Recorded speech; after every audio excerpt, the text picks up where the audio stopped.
चलिए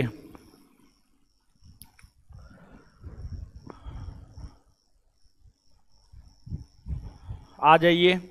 क्या हाल चाल है? बढ़िया है सब लोगों का। देखिए हम आपको दिखाई सुनाई दे रहे हैं, बताइए सब ठीक है, तब आगे पढ़ाना शुरू करेंगे। गुरुजी लोग जल्दी जल्दी बता दीजिए सब ठीक है, दिखाई दे रहे हैं, सुनाई पड़ रहा है, मस्त है। चलिए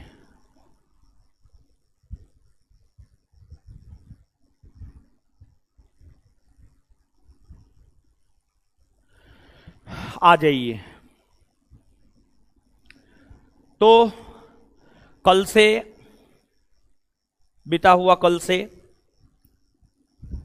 आपको जो है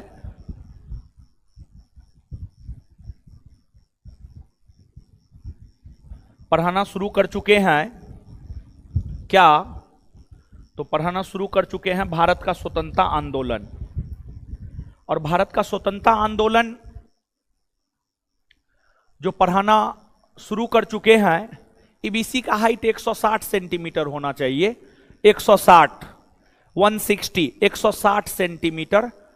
देखिए दरोगा में जो हाइट है, जनरल और OBC 165 centimetre, EBC SC ST 160 centimetre लड़का के लिए, और लड़की के लिए चाहे वो किसी भी कैटेगरी में हो, जनरल हो, एससी हो, एसटी हो, ओबीसी हो, ईबीसी हो, सबके लिए हाइट है 155 सेंटीमीटर। दरोगा के लिए हाइट 155 सेंटीमीटर। और जो है आपको बाद बाकी तो बता ही दिए हैं।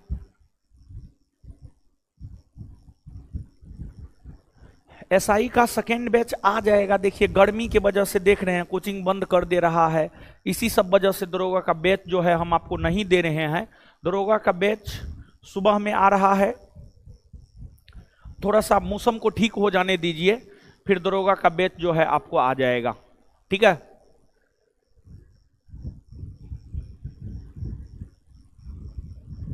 चलिए अब कमेंट हटा दीजिए, आइए पढ़ते हैं। और बिहार दरोगा का क्वेश्चन बैंक इस माह के अंतिम में आ जाएगा। बिहार दरोगा का जो क्वेश्चन बैंक है इस माह के अंतिम में आ जाएगा। ठीक है, इस माह के अंतिम में। अब आइए, चलिए गुरुजी लोग आ जाइए। तो पढ़ना हम लोग प्रारंभ कर चुके हैं स्वतंत्रता आंदोलन, और स्वतंत्रता आंदोलन के अंतर्गत हम लोग पढ़ना प्रारंभ कर चुके हैं 1857 ईस्वी का विद्रोह। 1857 ईस्वी का विद्रोह। कल हम आपको बताए थे कि जो 1857 का विद्रोह है, 1857 का विद्रोह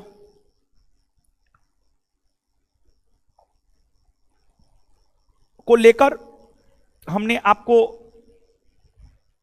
जानकारी दिया था कि 1857 के विद्रोह के समय भारत में मुगल बादशाह कौन थे, भारत के गवर्नर जनरल कौन थे, ब्रिटेन के प्रधानमंत्री कौन थे, और फिर 1857 के विद्रोह के स्वरूप और प्रकृति को डिस्कस किए थे। और फिर 1857 के विद्रोह के तत्कालिक कारण को भी हम लोगों ने देखा था। और देखिए 1857 के विद्रोह के तत्कालिक कारण चर्बी युक्त कारतूस वाले एनफील्ड राइफल का शामिल किया जाना, चर्बी युक्त कारतूस वाले एनफील्ड राइफल का शामिल किया जाना 1857 के विद्रोह का तत्कालिक कारण बना। ठीक है, अब ठीक है ये तत्कालिक कारण था, लेकिन 1857 के विद्रोह के कई सारे और भी कारण थे। 1857 के विद्रोह के कई सारे राजनीतिक कारण थे, कई सारे धार्मिक कारण थे, कई सारे सामाजिक कारण थे, कई सारे आर्थिक कारण थे, कई सारे सैन्य कारण थे। तो 1857 के विद्रोह के जो सामाजिक, आर्थिक, धार्मिक, सैन्य कारण है, ये प्रीलिम्स परीक्षा के लिहाज से महत्वपूर्ण नहीं होता है, मेंस परीक्षा के लिहाज से महत्वपूर्ण होता है। लेकिन फिर भी जानने के लिए आप जानिए। देखिए, आपको यह बात बतलाया गया है कि जो 1857 का विद्रोह है, यह विद्रोह शुरू किसके द्वारा किया गया है? तो जो यह विद्रोह है, यह विद्रोह सिपाहियों के द्वारा शुरू किया गया है।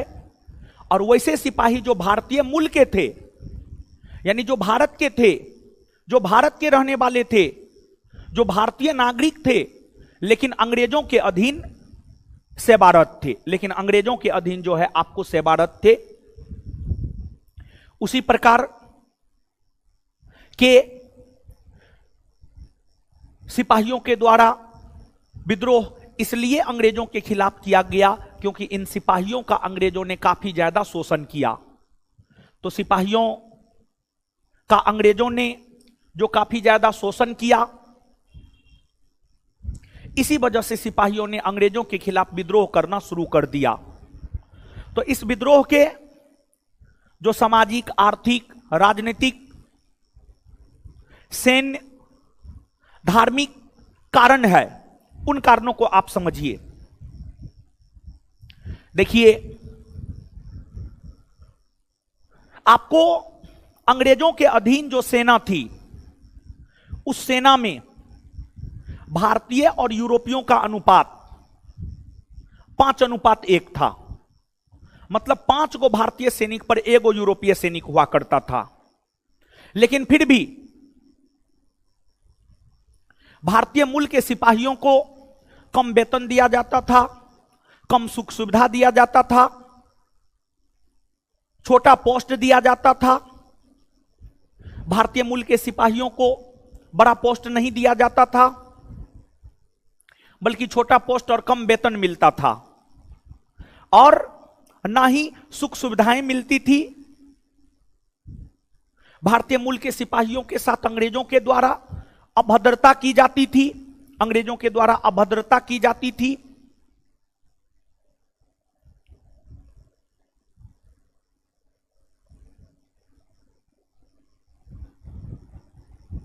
तो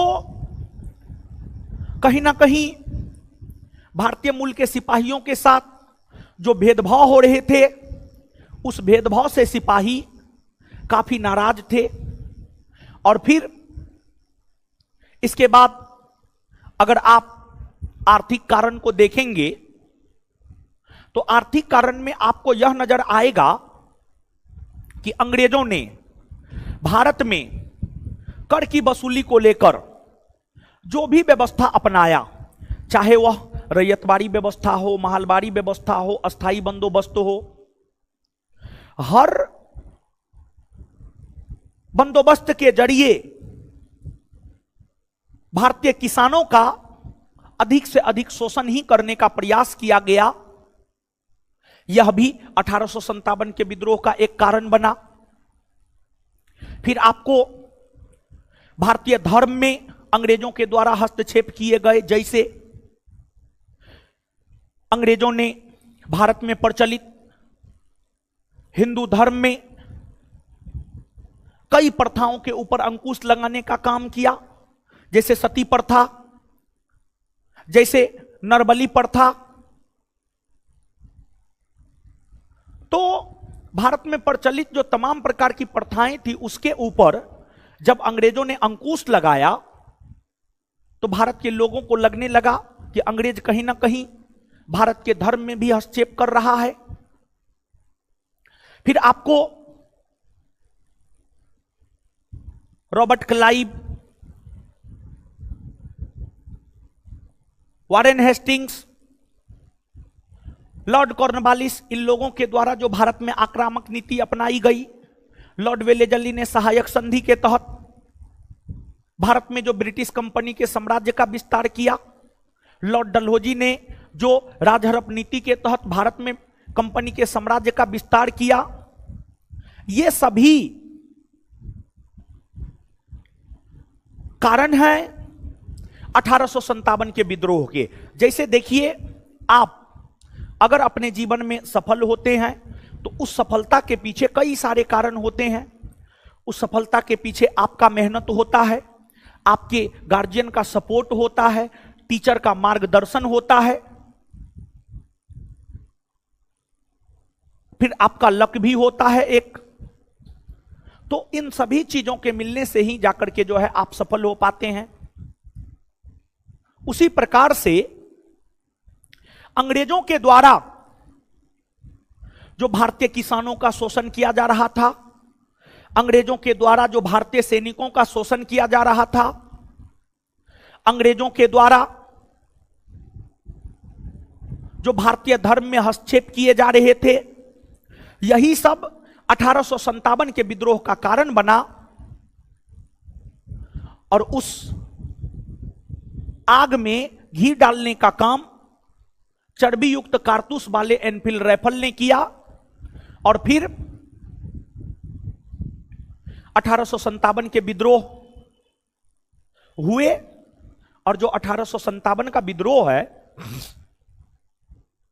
यह विद्रोह लगभग 1 वर्षों से भी अधिक समय तक 1857 से 1858 ईस्वी तक जो है आपको यह विद्रोह चला। तो ये जो सामाजिक, राजनीतिक, धार्मिक, आर्थिक कारण है, ये आपके परीक्षा के लिहाज से महत्वपूर्ण नहीं है, वनडे परीक्षा के लिहाज से महत्वपूर्ण नहीं है। आप कोई भी वनडे परीक्षा का क्वेश्चन पलट करके देखिएगा तो उसमें इस प्रकार के प्रश्न जो है आपको देखने को नहीं मिलेंगे।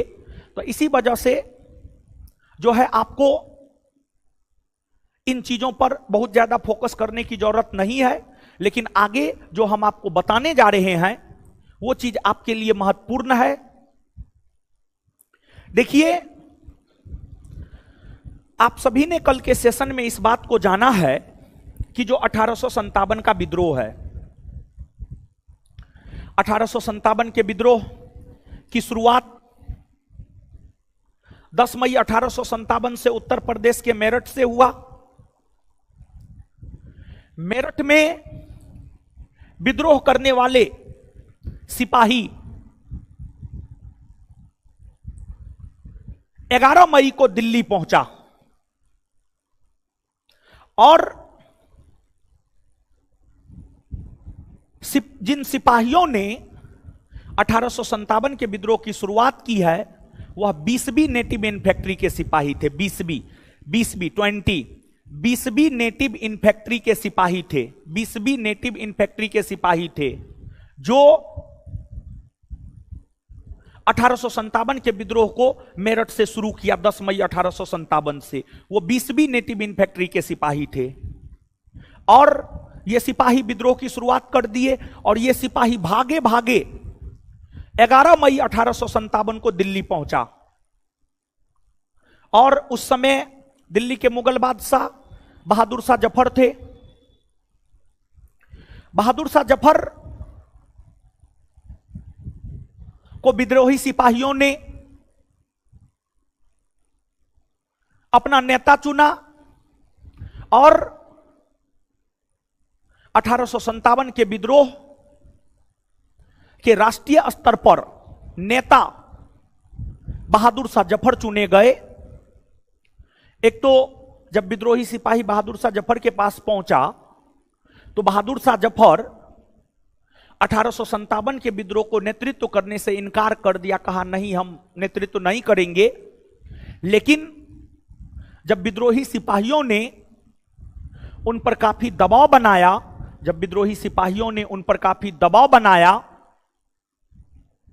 तब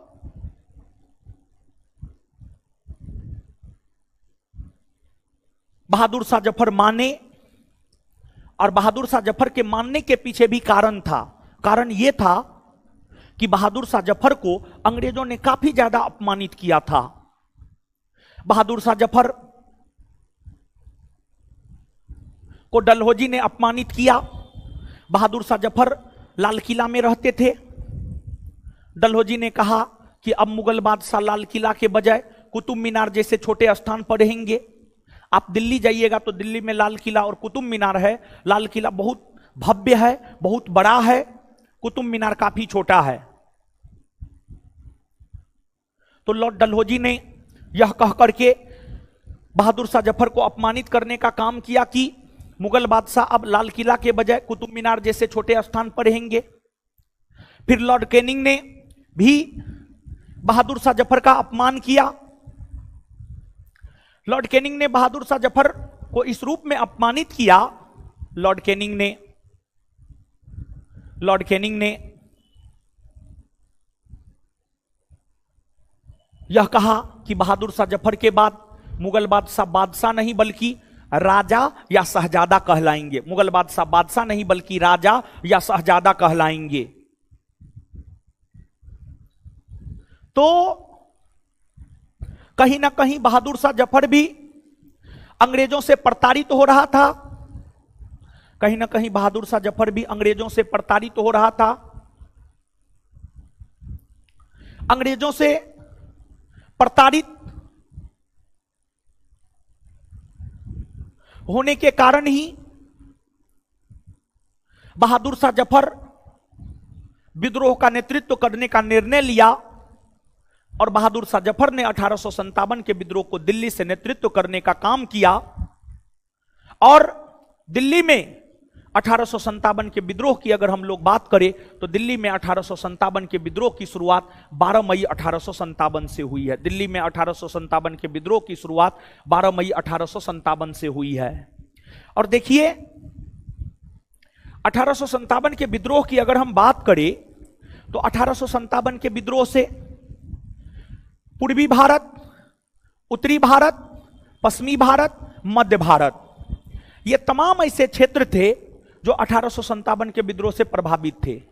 लेकिन अगर दक्षिणी भारत की बात करें तो दक्षिणी भारत 1857 के विद्रोह से दक्षिणी भारत 1857 के विद्रोह से प्रभावित नहीं था। दक्षिणी भारत 1857 के विद्रोह से प्रभावित नहीं था। 1857 के विद्रोह से सबसे ज्यादा प्रभावित अगर कोई राज्य रहा है तो वह उत्तर प्रदेश रहा है। 1857 के विद्रोह से सबसे ज्यादा प्रभावित अगर कोई राज्य रहा है तो वह उत्तर प्रदेश रहा है। और उत्तर प्रदेश के बाद अपना बिहार, उत्तर प्रदेश के बाद अपना बिहार 1857 के विद्रोह से प्रभावित रहा है।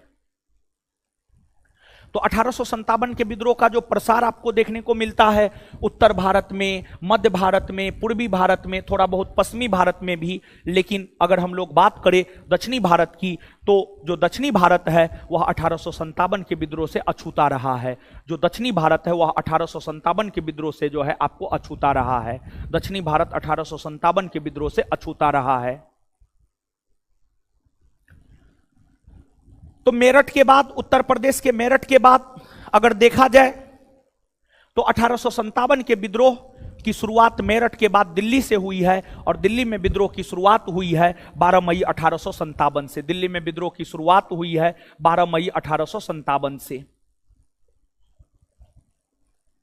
12 मई 1857 से दिल्ली में विद्रोह की शुरुआत हुई। दिल्ली में विद्रोह का नेतृत्व बहादुर शाह जफर ने किया। लेकिन बहादुर शाह जफर का उम्र काफी ज्यादा था, 70-80 बरस उनका उम्र था, 80 के आसपास उनका उम्र था। जिस वजह से उन्होंने सांकेतिक तौर पर तो विद्रोह का नेतृत्व किया, लेकिन सैन्य नेतृत्व की अगर हम लोग बात करें तो दिल्ली के क्षेत्र से सैन्य नेतृत्व बख्त खां ने किया था। दिल्ली के क्षेत्र से सैन्य नेतृत्व की अगर हम लोग बात करें तो दिल्ली के क्षेत्र से सैन्य नेतृत्व किया था बख्त खां ने। दिल्ली के क्षेत्र से सैन्य नेतृत्व किया था बख्त खां ने। और फिर विद्रोह दिल्ली में जोर शोर से चलने लगा। और दिल्ली में जब विद्रोह जोर शोर से चलने लगा तो इस विद्रोह को दबाने के लिए निकलसन और हडसन नामक अंग्रेज सेनापति को भेजा गया। निकलसन और हडसन नामक अंग्रेज सेनापति को जो है दिल्ली में विद्रोह को दबाने के लिए भेजा गया।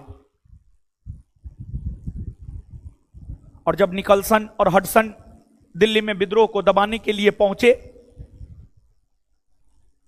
इन दोनों ने दमनात्मक कार्रवाई करते हुए दिल्ली में विद्रोह को सितंबर 1857 आते आते दबा दिया। सितंबर 1857 आते आते दबा दिया। सबसे पहले 1857 का विद्रोह अगर कहीं दबाया गया है तो वह दिल्ली के क्षेत्र में दबाया गया है। सितंबर 1857 आते आते ही दिल्ली के क्षेत्र में 1857 का विद्रोह खत्म हो गया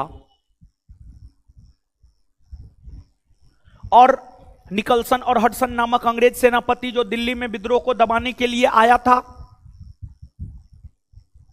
उसमें से निकलसन दिल्ली में विद्रोह को दबाता हुआ मारा गया। निकलसन नामक अंग्रेज सेनापति दिल्ली में विद्रोह को दबाता हुआ मारा गया। दिल्ली में विद्रोह को दबाता हुआ मारा गया।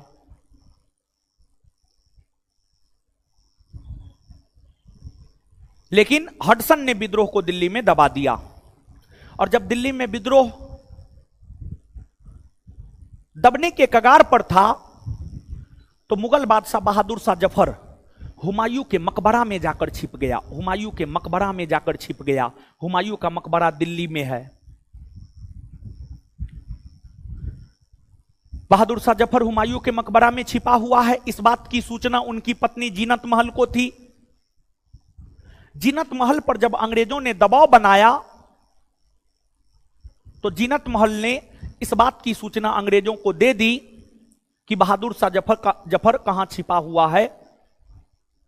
और जब अंग्रेजों को पता चल गया बहादुर शाह जफर हुमायूं के मकबरा में छिपा हुआ है तो अंग्रेजों ने हुमायूं के मकबरे से उन्हें गिरफ्तार कर लिया और अंग्रेजों ने उनकी बादशाहत छीन ली और उन्हें निर्वासित जीवन जीने के लिए म्यांमार भेज दिया। और म्यांमार के रंगून में रहते हुए 1862 ईस्वी में म्यांमार के रंगून में रहते हुए 1862 ईस्वी में बहादुर शाह जफर का निधन हो गया। म्यांमार के रंगून में रहते हुए 1862 ईस्वी में बहादुर शाह जफर का निधन हो गया। और जब दिल्ली में विद्रोह हो रहा था तो उस समय एक बहुत बड़े उर्दू शायर अपने समय के रहे हैं मिर्जा गालिब। मिर्जा गालिब, इनका जन्म आगरा में हुआ था। इनका जन्म आगरा में हुआ था लेकिन ये दिल्ली में जाकर के बस गए थे। और जब 1857 का विद्रोह दिल्ली में हो रहा था तो उस समय मिर्जा गालिब दिल्ली में ही थे। मिर्जा गालिब दिल्ली में ही थे। मिर्जा गालिब एक ऐसे उर्दू शायर हुए जिन्होंने 1857 के विद्रोह को देखा और मिर्जा गालिब इसके ऊपर टिप्पणी भी किया।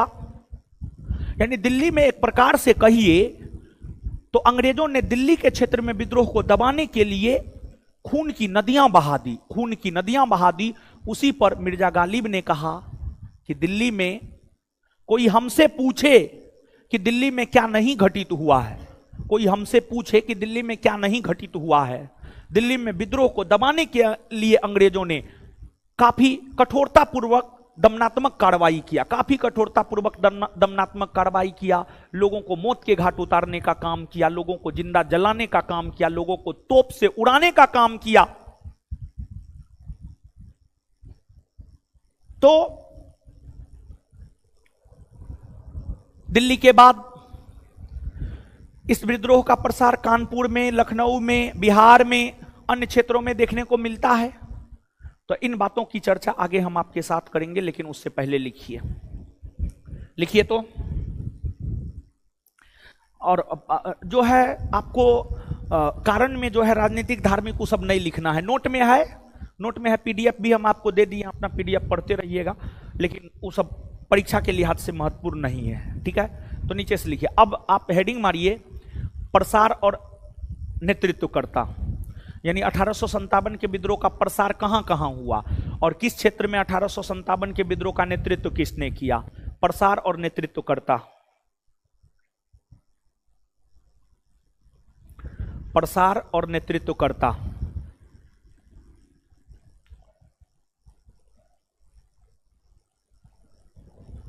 प्रसार और नेतृत्वकर्ता लिखिएगा डैश दे करके। प्रसार और नेतृत्वकर्ता, उसमें डैश देकर लिखिए।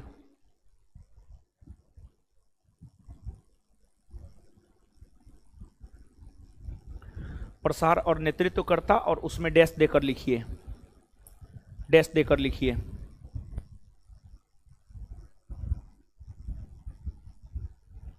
$1857 के विद्रोह से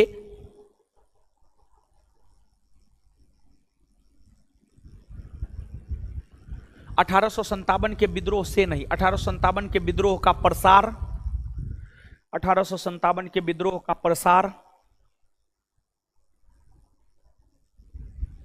पूर्वी भारत, उत्तरी भारत,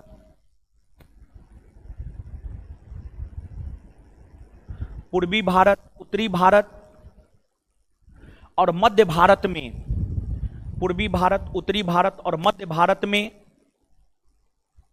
पूर्वी भारत, उत्तरी भारत और मध्य भारत में मुख्य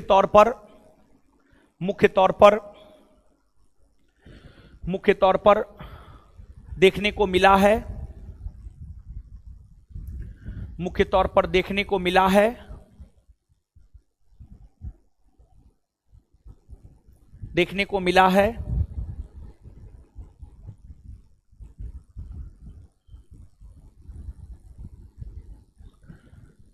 दक्षिणी भारत,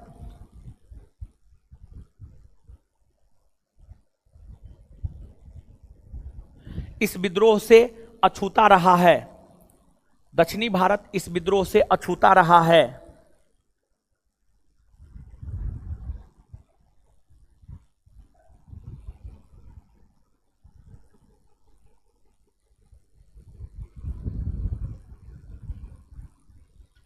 इस विद्रोह से सबसे प्रभावित राज्य उत्तर प्रदेश रहा है। इस विद्रोह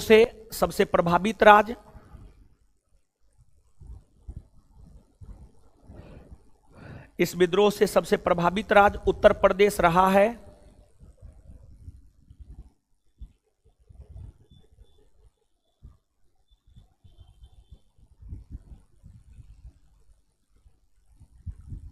इस विद्रोह से सबसे प्रभावित राज्य उत्तर प्रदेश रहा है।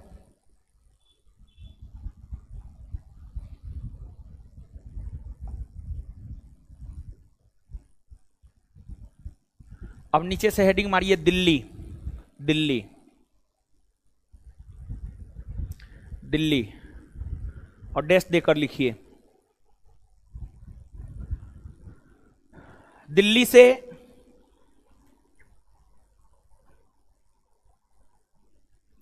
विद्रोह की शुरुआत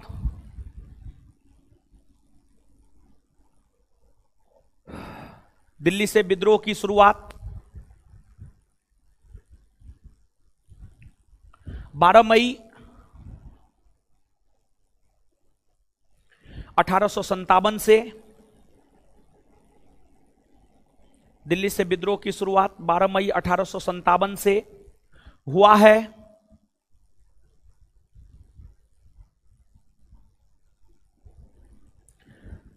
दिल्ली में विद्रोह का नेतृत्व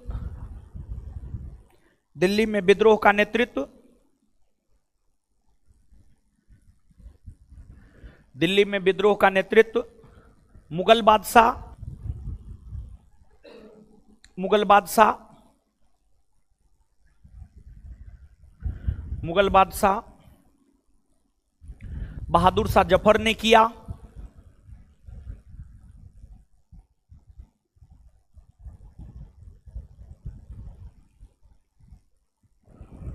बहादुर शाह जफर ने किया।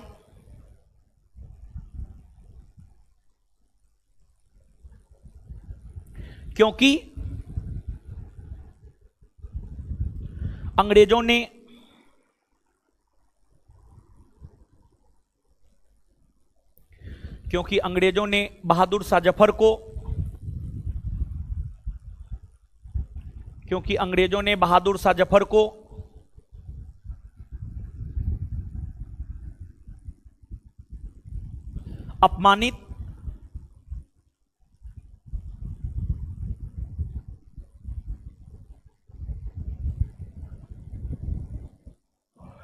अंग्रेजों ने बहादुर शाह जफर को अपमानित किया था।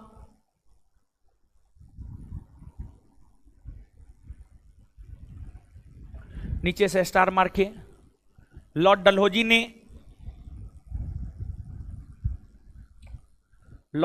ने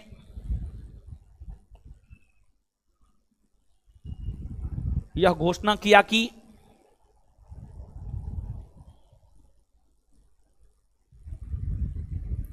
मुगल बादशाह, मुगल बादशाह,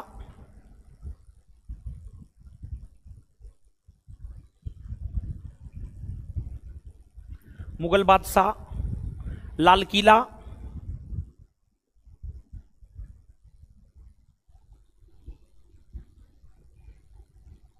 मुगल बादशाह लाल किला के बजाय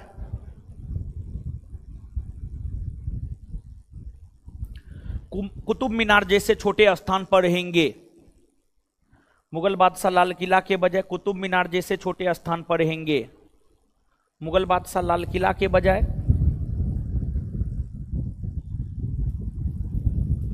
लाल किला के बजाय कुतुब मीनार जैसे छोटे स्थान पर रहेंगे।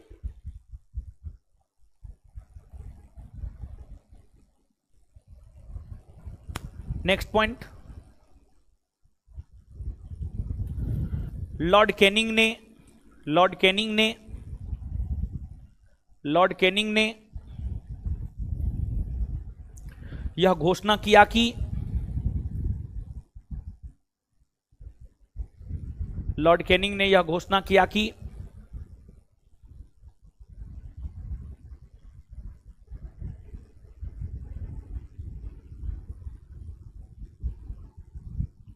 बहादुर शाह जफर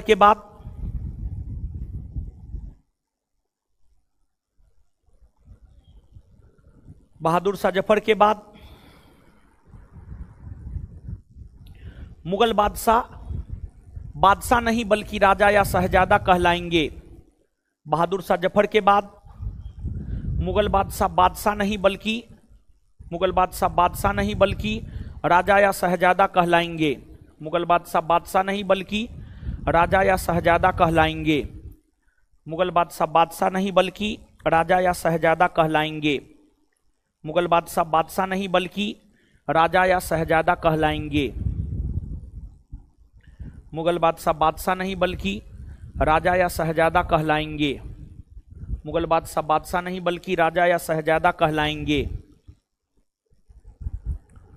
राजा या शहजादा कहलाएंगे। अब नीचे से, दिल्ली से विद्रोह का सैन्य नेतृत्व बख्त खां ने किया था। दिल्ली से विद्रोह का सैन्य नेतृत्व बख्त खां ने किया था। नेक्स्ट पॉइंट, दिल्ली से विद्रोह का सैन्य नेतृत्व बख्त खां ने किया था। दिल्ली से विद्रोह का सैन्य नेतृत्व बख्त खां ने किया था। दिल्ली से विद्रोह का सैन्य नेतृत्व बख्त खां ने किया था। दिल्ली से विद्रोह का सैन्य नेतृत्व बख्त खां ने किया था। दिल्ली से विद्रोह का सैन्य नेतृत्व बख्त खां ने किया था। बख्त खां ने किया था। नेक्स्ट पॉइंट,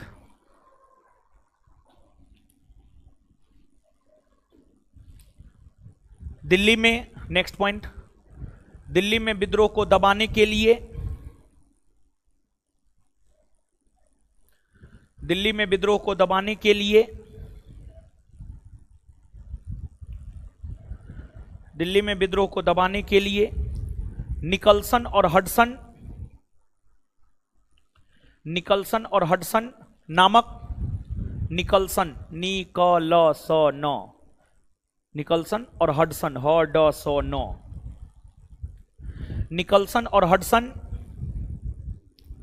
निकलसन और हडसन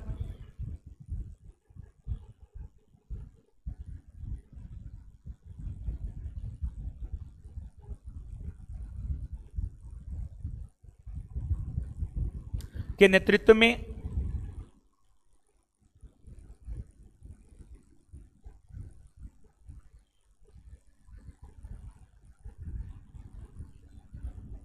निकलसन और हडसन के नेतृत्व में ब्रिटिश सेना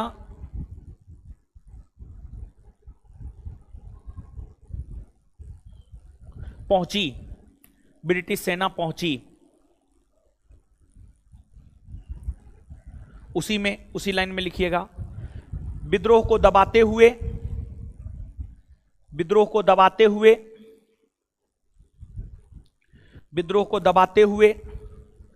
निकलसन मारा गया।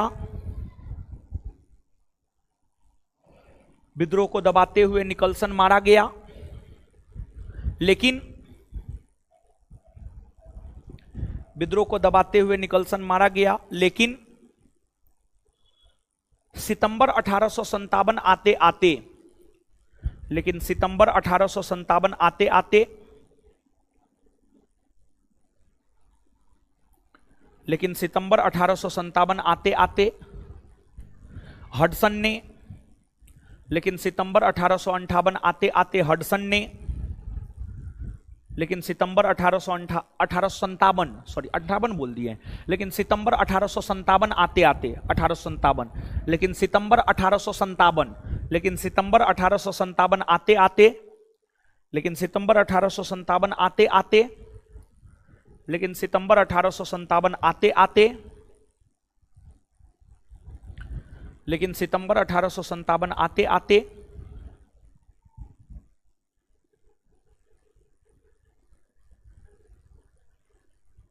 हडसन ने विद्रोह को दबा दिया। हडसन ने विद्रोह को दबा दिया।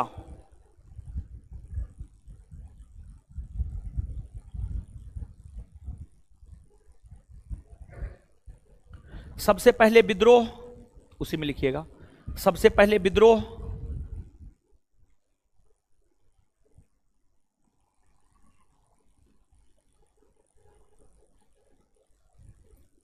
सबसे पहले विद्रोह दिल्ली में ही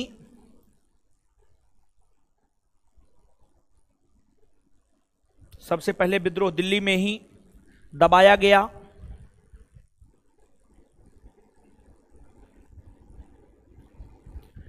सबसे पहले विद्रोह दिल्ली में ही दबाया गया था।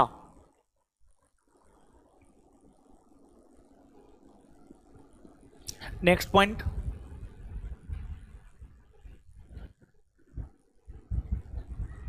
विद्रोह के दबने के बाद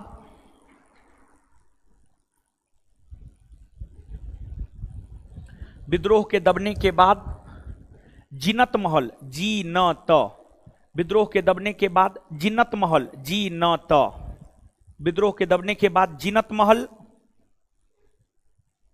विद्रोह के दबने के बाद जीनत महल के सूचना पर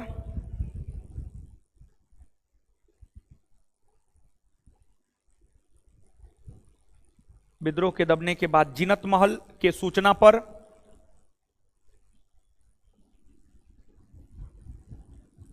जीनत महल के सूचना पर बहादुर शाह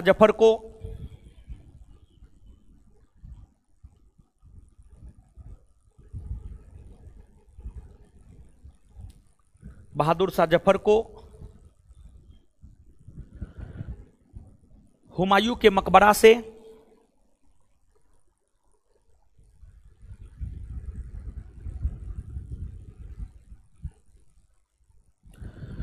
हुमायूं के मकबरा से गिरफ्तार कर लिया गया। गिरफ्तार कर लिया गया। गिरफ्तार कर लिया गया और उनकी बादशाहत समाप्त कर दी गई।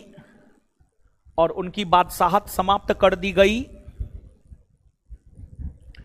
और उनकी बादशाहत समाप्त कर दी गई। और उनकी बादशाहत समाप्त कर दी गई तथा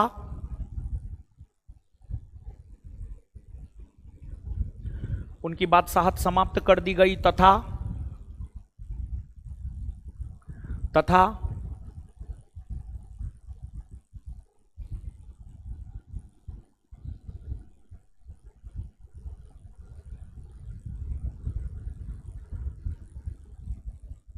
तथा उन्हें निर्वासित जीवन जीने हेतु तथा उन्हें निर्वासित जीवन जीने हेतु तथा उन्हें निर्वासित जीवन जीने हेतु रंगून भेज दिया गया। तथा उन्हें निर्वासित जीवन जीने हेतु तथा उन्हें निर्वासित जीवन जीने हेतु रंगून भेज दिया गया। तथा उन्हें निर्वासित जीवन जीने हेतु रंगून भेज दिया गया। तथा उन्हें निर्वासित जीवन जीने हेतु रंगून भेज दिया गया, जहां रहते हुए जहां रहते हुए जहां रहते हुए 1862 ईस्वी में, जहां रहते हुए 1862 ईस्वी में बहादुर शाह जफर का निधन हो गया। बहादुर शाह जफर का निधन हो गया।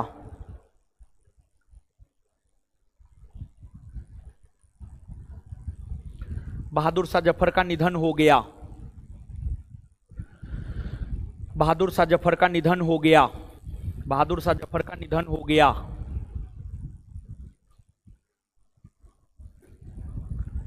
बहादुर शाह जफर का निधन हो गया।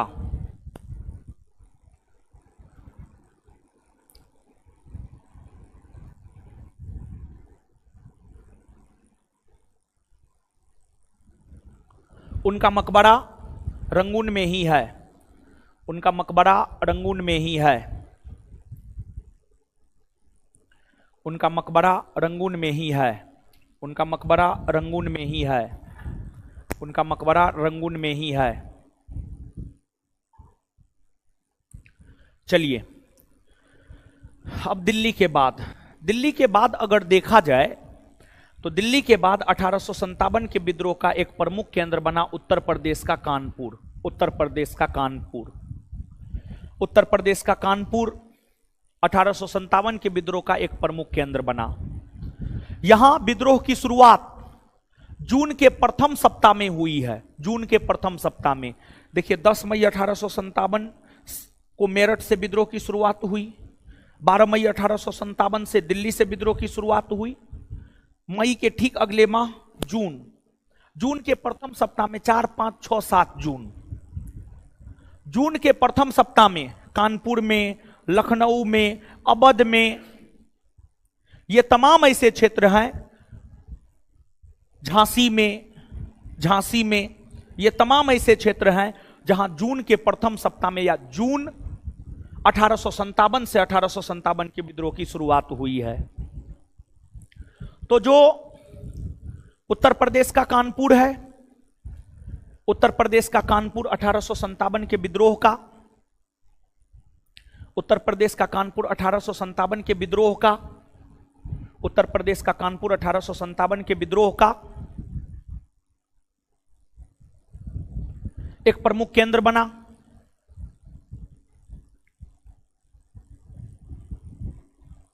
कानपुर में विद्रोह का नेतृत्व नाना साहब ने किया। नाना साहब ने कानपुर में विद्रोह का नेतृत्व किया, नाना साहब ने।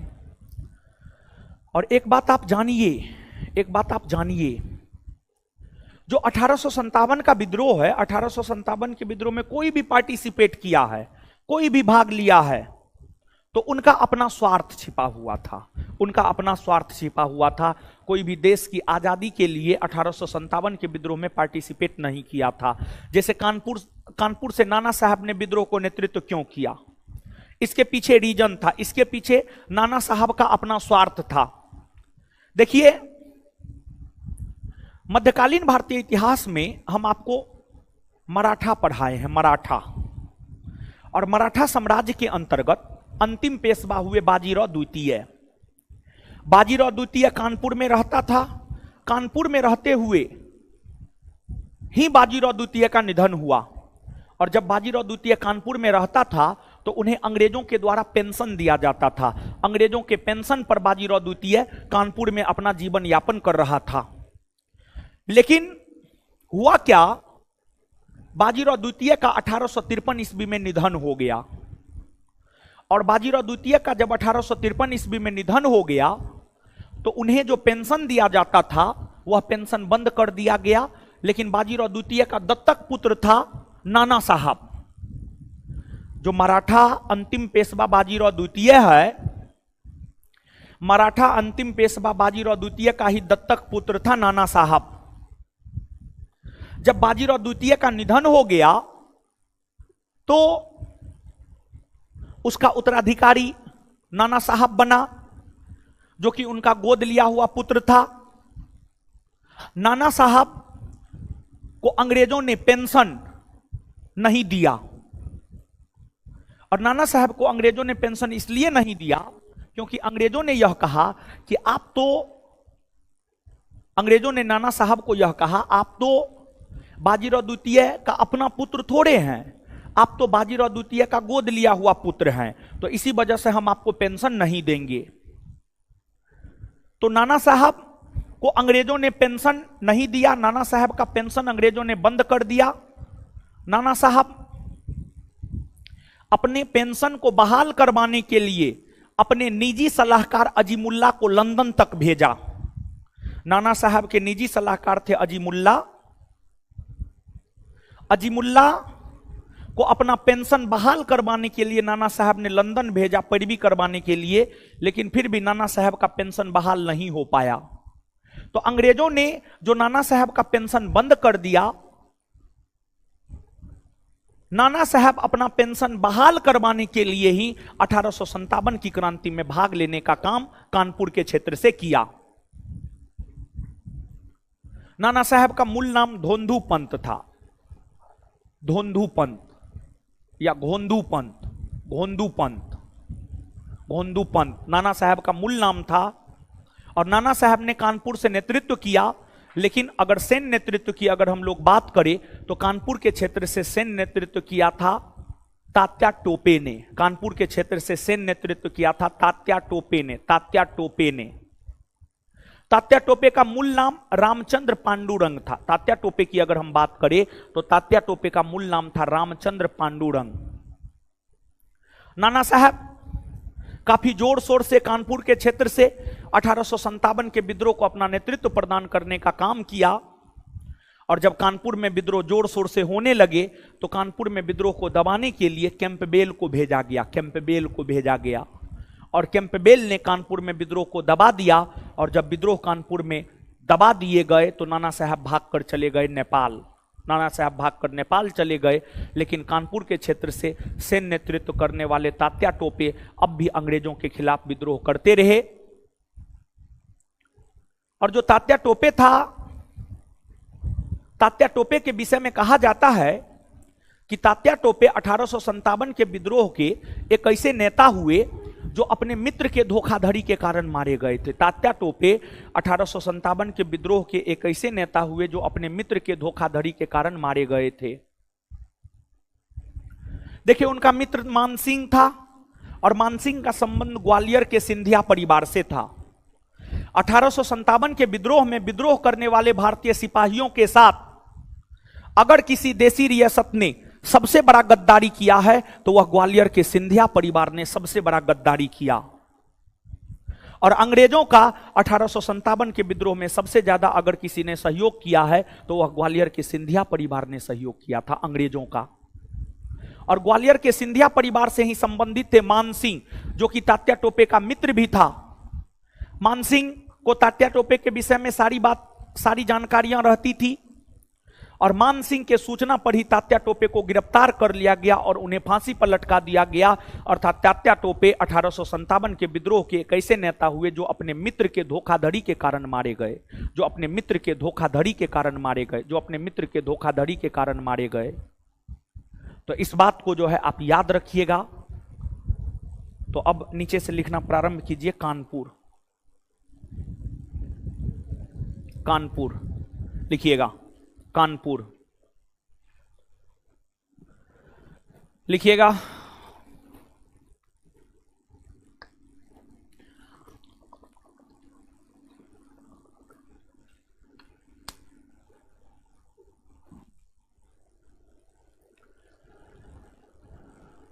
जून के प्रथम सप्ताह में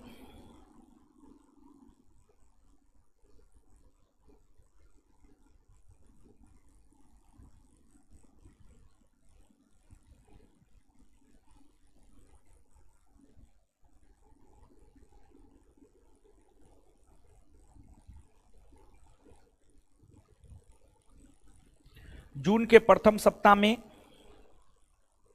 1857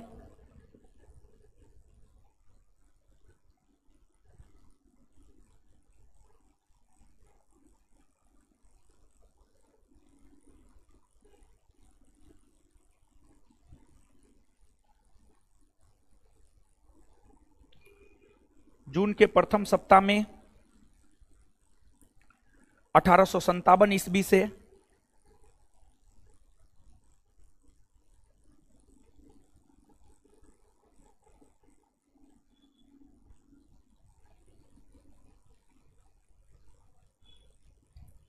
जून के प्रथम सप्ताह में 1857 ईस्वी से कानपुर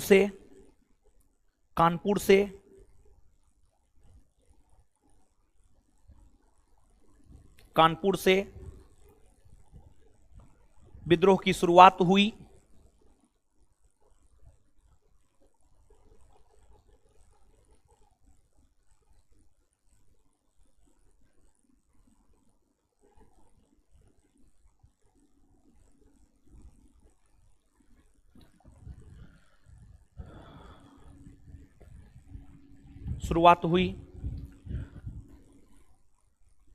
यहां से विद्रोह का नेतृत्व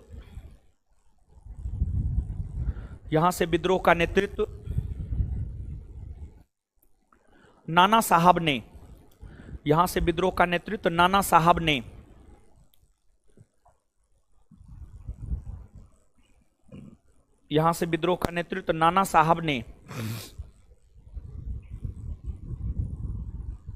किया है।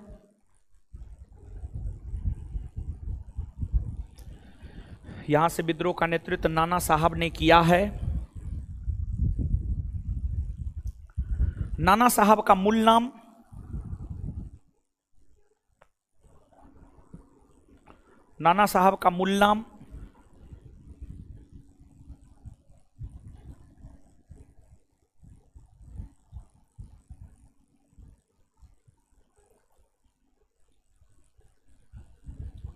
घोंदू पंथा। नाना साहब का मूल नाम घोंदू पंथा।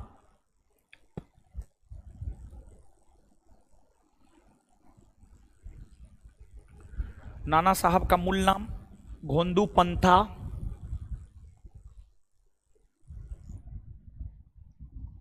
Full stop. इन्होंने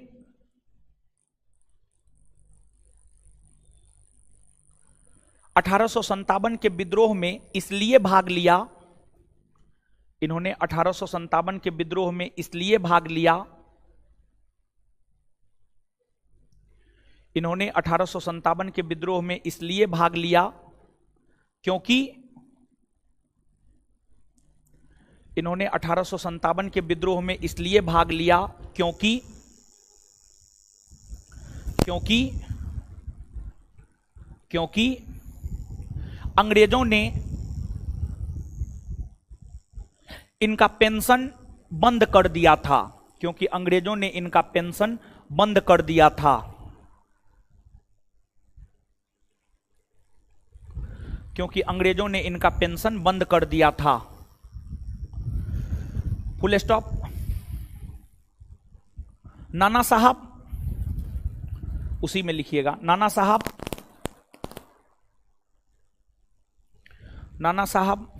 अपना पेंशन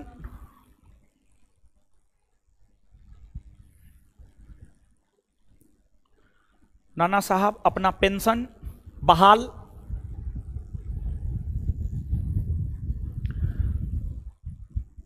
करवाने को लेकर, नाना साहब अपना पेंशन बहाल करवाने को लेकर,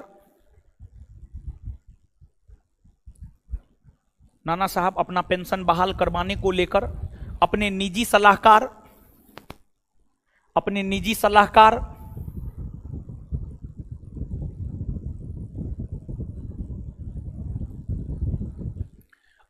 सलाहकार अजीमुल्लाह को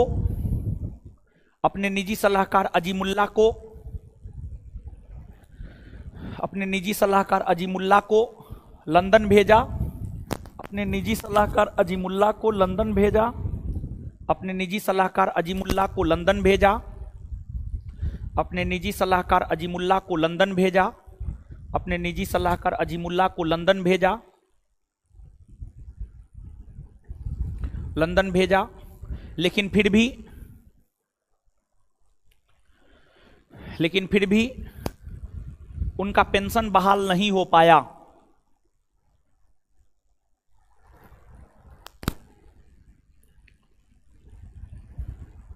next point,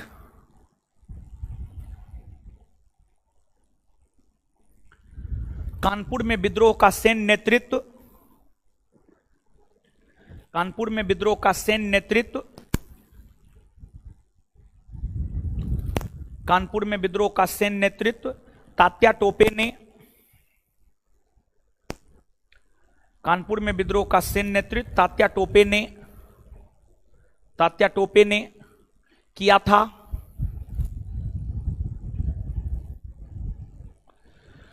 full stop.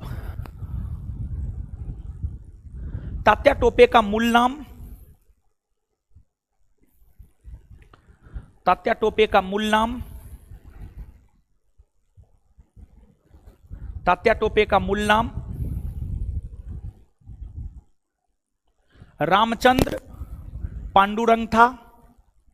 Tatya Tope का मूल नाम रामचंद्र पांडुरंग था।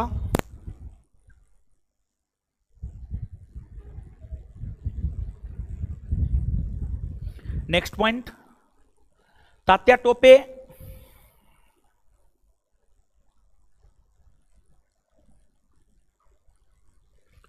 तात्या टोपे 1857 के विद्रोह के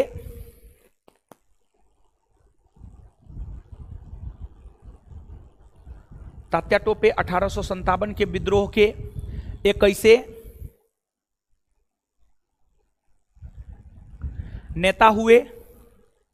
तात्या टोपे 1857 के विद्रोह के एक ऐसे नेता हुए जो अपने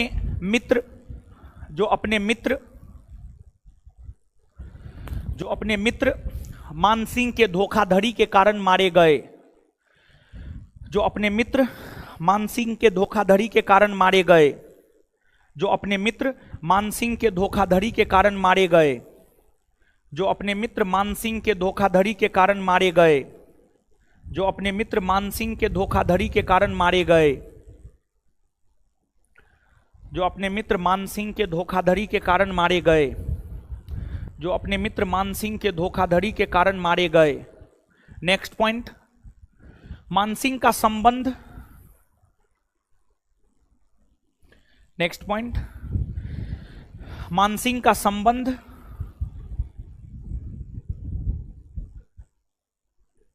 ग्वालियर के सिंधिया परिवार से रहा है।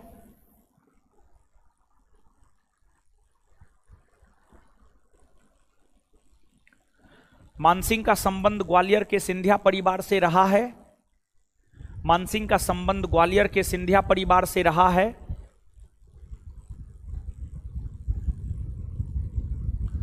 उसी में ग्वालियर के सिंधिया परिवार ने 1857 के विद्रोह में, उसी में लिखिएगा, ग्वालियर के सिंधिया परिवार ने 1857 के विद्रोह में, ग्वालियर के सिंधिया परिवार ने 1857 के विद्रोह में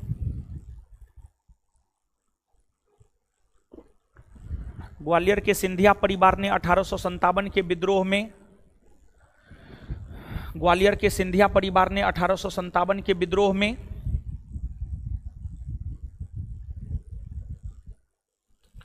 ग्वालियर के सिंधिया परिवार ने 1857 के विद्रोह में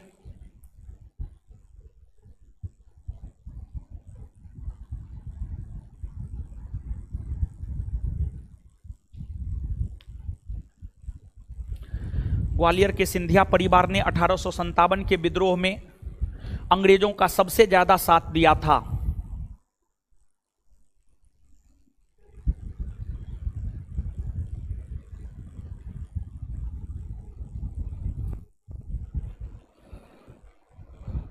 नेक्स्ट पॉइंट, अगला पॉइंट, कानपुर में 1857 के विद्रोह को, कानपुर में 1857 के विद्रोह को, कानपुर में 1857 के विद्रोह को अंग्रेज सेनापति कैंपबेल के नेतृत्व में, अंग्रेज सेनापति कैंपबेल के नेतृत्व में,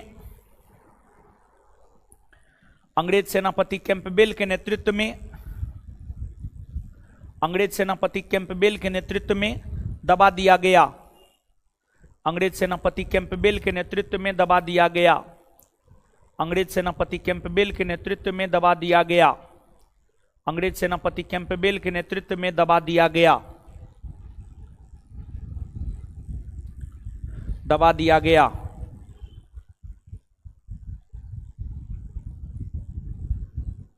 नेक्स्ट पॉइंट, कानपुर में जब विद्रोह दबने के कगार पर था, कानपुर में जब विद्रोह दबने के कगार पर था, कानपुर में जब विद्रोह दबने के कगार पर था तो नाना साहब भागकर नेपाल चले गए।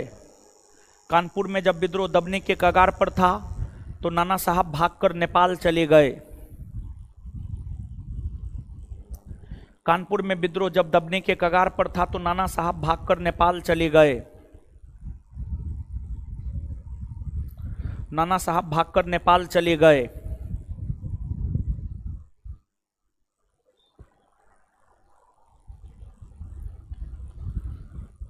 नेक्स्ट पॉइंट, सती चोड़ा कांड, सती चोड़ा कांड का संबंध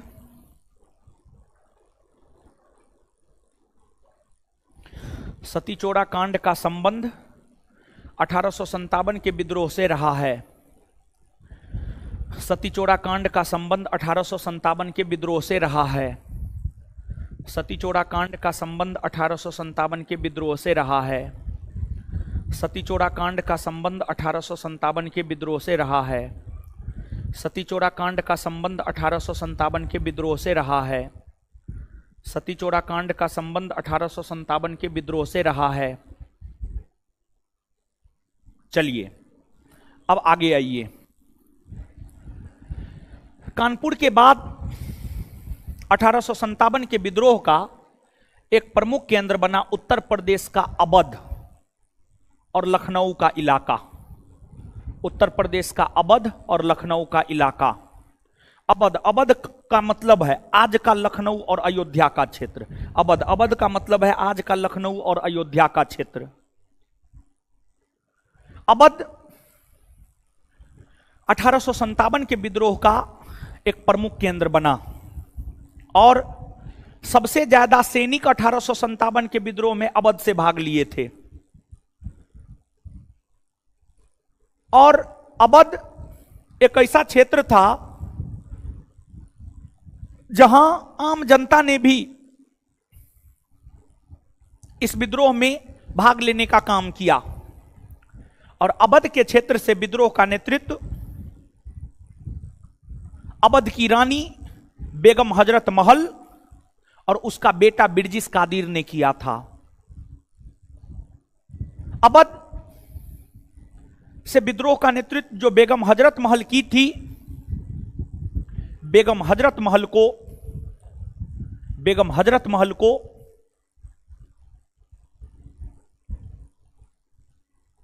महकपरी के उपनाम से भी जाना जाता है। जो बेगम हजरत महल है, बेगम हजरत महल की अगर हम बात करें तो बेगम हजरत महल को महकपरी के उपनाम से भी जाना जाता है। महकपरी, महकपरी के उपनाम से भी बेगम हजरत महल को जाना जाता है। बेगम हजरत महल को महकपरी के उपनाम से भी जाना जाता है। बेगम हजरत महल अवध के क्षेत्र से भाग क्यों ली? देखिए हुआ क्या था, लॉर्ड डलहौजी ने कुप्रशासन के आरोप में अवध को 1856 ईस्वी में जीतकर ब्रिटिश कंपनी के साम्राज्य में मिला लिया।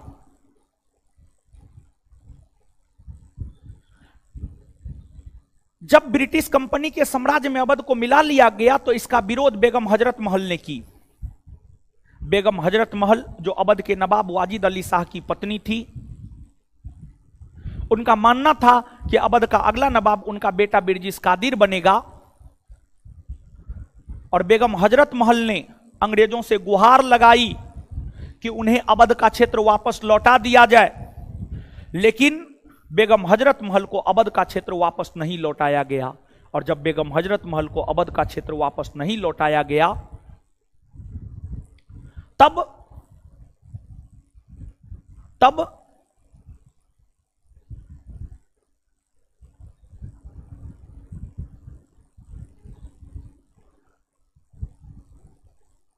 जाकर बेगम हजरत महल ने यह निर्णय ली कि हमें 1857 के विद्रोह में भाग लेना है। और फिर बेगम हजरत महल 1857 के विद्रोह में भाग ली और अवध के क्षेत्र से आम जनता पार्टिसिपेट किया था, जिस वजह से अवध के क्षेत्र में 1857 का विद्रोह काफी मजबूती से लड़ा गया। यहां विद्रोह को दबाने के लिए हेवलॉक, लॉरेंस, कैंपबेल जैसे अंग्रेज सेनापतियों को भेजा गया। कई सारे अंग्रेज सेनापति, लॉरेंस, हेवलॉक जैसे अंग्रेज सेनापति अवध के क्षेत्र में विद्रोह को दबाते हुए मारे गए और फाइनली अवध के क्षेत्र में कैंपबेल ने विद्रोह को दबाया। और जब अवध में विद्रोह दब गया तो बेगम हजरत महल भागकर नेपाल चली गई। बेगम हजरत महल भागकर कहां चली गई? नेपाल। तो अब नीचे से लिखिएगा अवध और लखनऊ, अवध और लखनऊ, अवध और लखनऊ, डैश देकर लिखिएगा।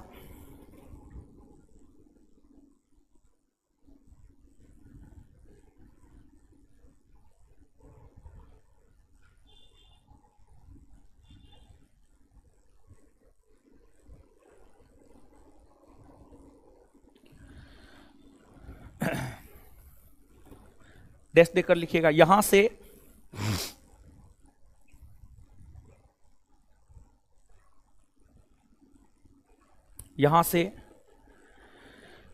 विद्रोह का नेतृत्व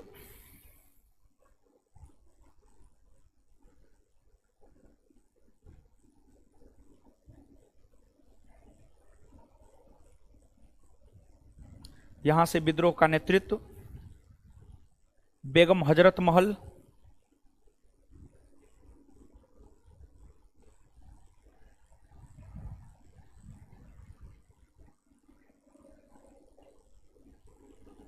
बेगम हजरत महल ने की है। बेगम हजरत महल ने अपने पुत्र बिरजिस कादिर के साथ मिलकर की है। बेगम हजरत महल ने अपने पुत्र बिरजिस कादिर के साथ मिलकर की है। बेगम हजरत महल ने अपने पुत्र बिरजिस कादिर के साथ मिलकर की है। बेगम हजरत महल ने अपने पुत्र बिरजिस कादिर के साथ मिलकर की है। बेगम हजरत महल ने अपने पुत्र बिरजिस कादिर के साथ मिलकर की है।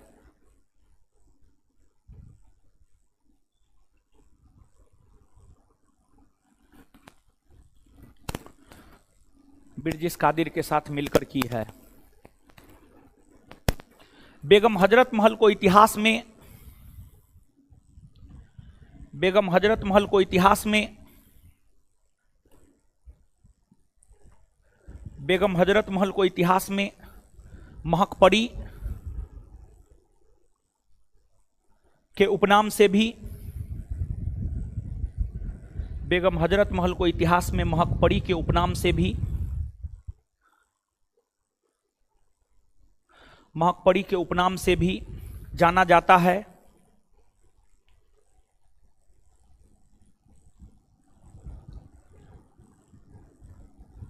बेगम हजरत महल को इतिहास में महकपरी के उपनाम से भी जाना जाता है।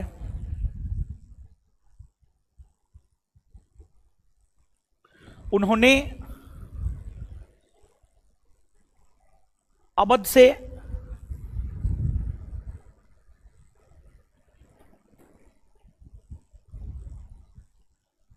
विद्रोह का नेतृत्व इसलिए कि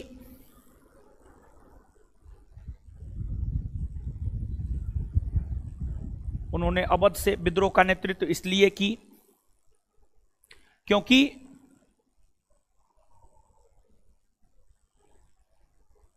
क्योंकि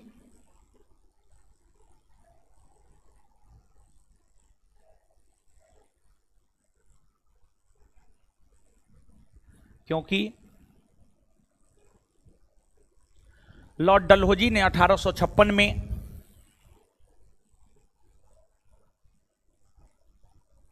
क्योंकि लॉर्ड डलहौजी ने 1856 में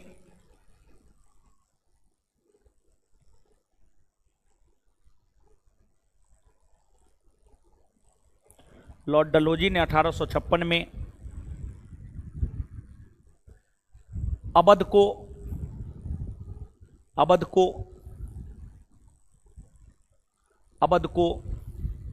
कुप्रशासन अवध को कुप्रशासन के आरोप में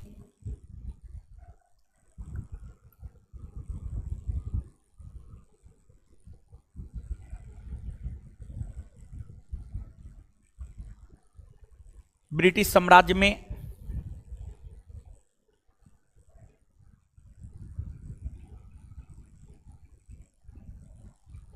मिला लिया था।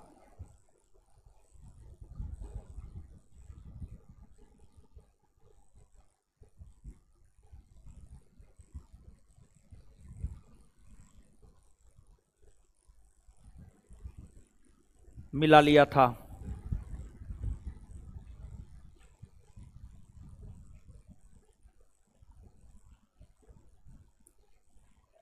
आगे सबसे ज्यादा सैनिक अवध के क्षेत्र से ही सबसे ज्यादा सैनिक अवध के क्षेत्र से ही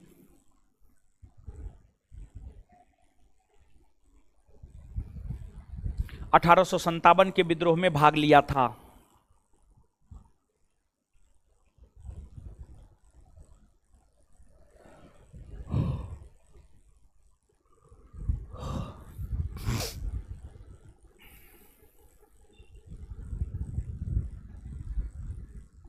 नेक्स्ट, अवध के क्षेत्र में आम जनता ने भी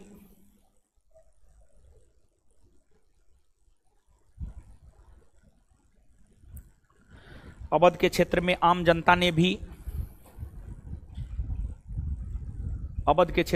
जनता ने भी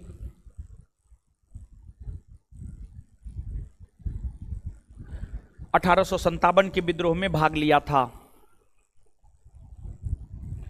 अवध के क्षेत्र में आम जनता ने भी 1857 के विद्रोह में भाग लिया था।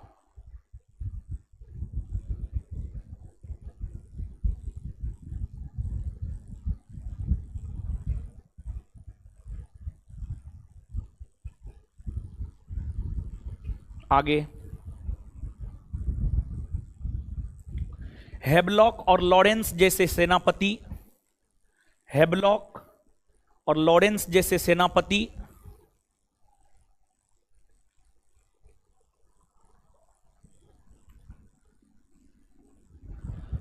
लखनऊ के क्षेत्र में विद्रोह को दबाते हुए मारे गए। हैवलॉक और लॉरेंस जैसे सेनापति लखनऊ के क्षेत्र में विद्रोह को दबाते हुए मारे गए।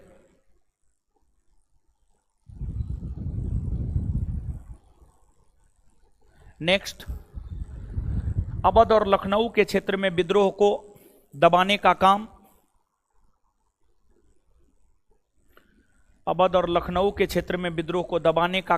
कैंपबेल ने किया। अवध और लखनऊ के क्षेत्र में विद्रोह को दबाने का काम कैंपबेल ने किया। अवध और लखनऊ के क्षेत्र में विद्रोह को दबाने का काम कैंपबेल ने किया।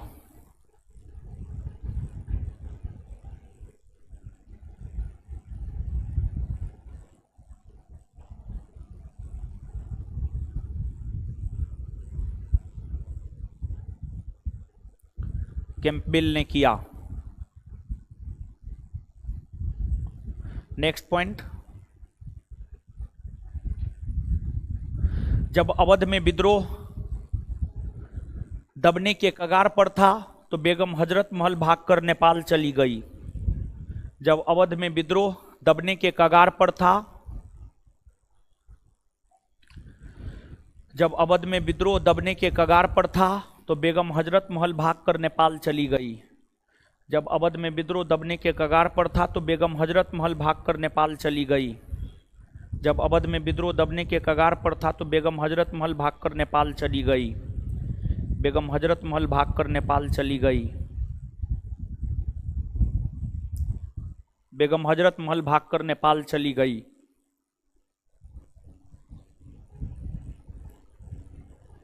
लिख लिए। चलिए, आज के लिए इतना ही रहने दीजिए, इससे आगे हम लोग अगले क्लास में मिलेंगे। ठीक है, धन्यवाद सभी लोगों का।